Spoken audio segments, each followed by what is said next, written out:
saya Maudara Afia dari kelas PAIH. Di sini saya akan memberikan sedikit kesimpulan dari video YouTube yang telah Bapak berikan tadi. Nah, yaitu teori emosi dalam psikologi. Nah, apa sih emosi itu? Nah, emosi itu merupakan perasaan intens kepada seseorang atau sesuatu.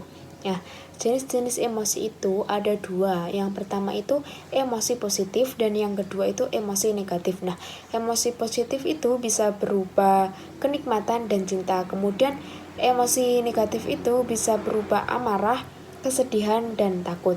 Kemudian fungsi-fungsi emosi. Yang pertama itu memotivasi tindakan yang ditujukan untuk pencapaian tujuan tertentu. Yang kedua itu meningkatkan daya ingat terhadap memori tertentu.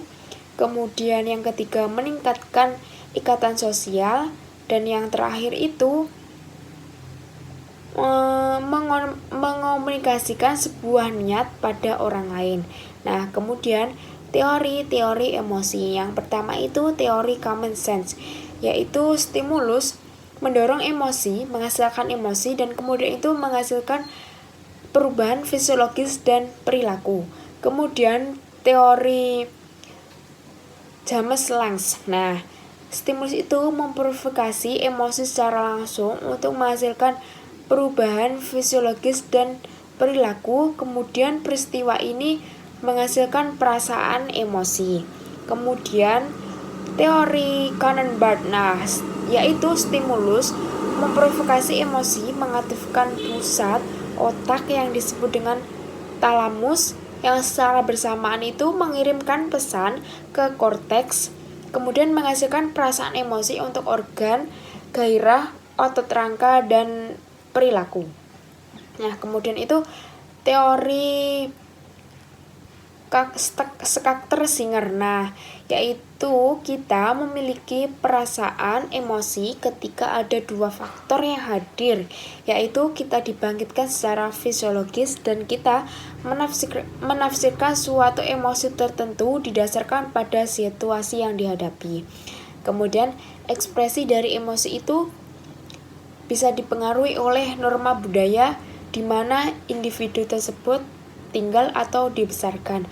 Nah, semua budaya itu memiliki kesamaan dalam menunjukkan 6 ekspresi dasar, yaitu bahagia, marah, sedih, jijik, terkejut, dan takut. Akan tetapi, yang membedakan di antara budaya itu adalah cultural display, yakni berbagai norma budaya berkenaan dengan bagaimana pengolahan ekspresi wajah.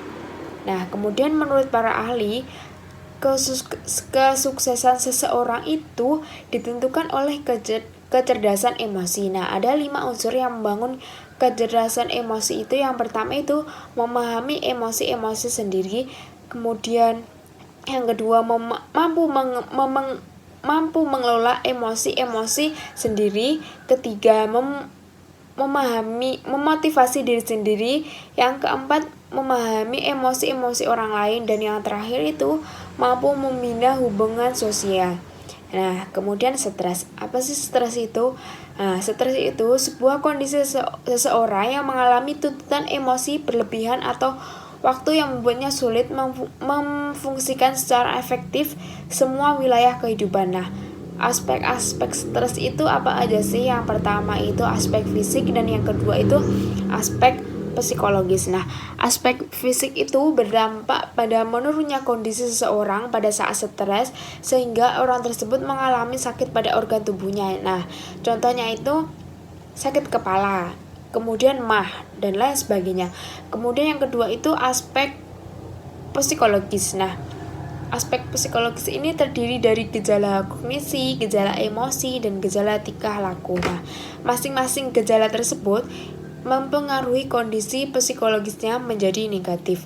Nah, kemudian itu faktor terjadinya stres itu pertama dari sudut pandang psikodinamik, kedua sudut pandang psikologis, dan yang terakhir itu sudut pandang kognitif dan perilaku. Nah, sekian dari saya. Apabila ada kurang lebihnya saya minta maaf yang sebesar-besarnya. Wassalamualaikum warahmatullahi wabarakatuh.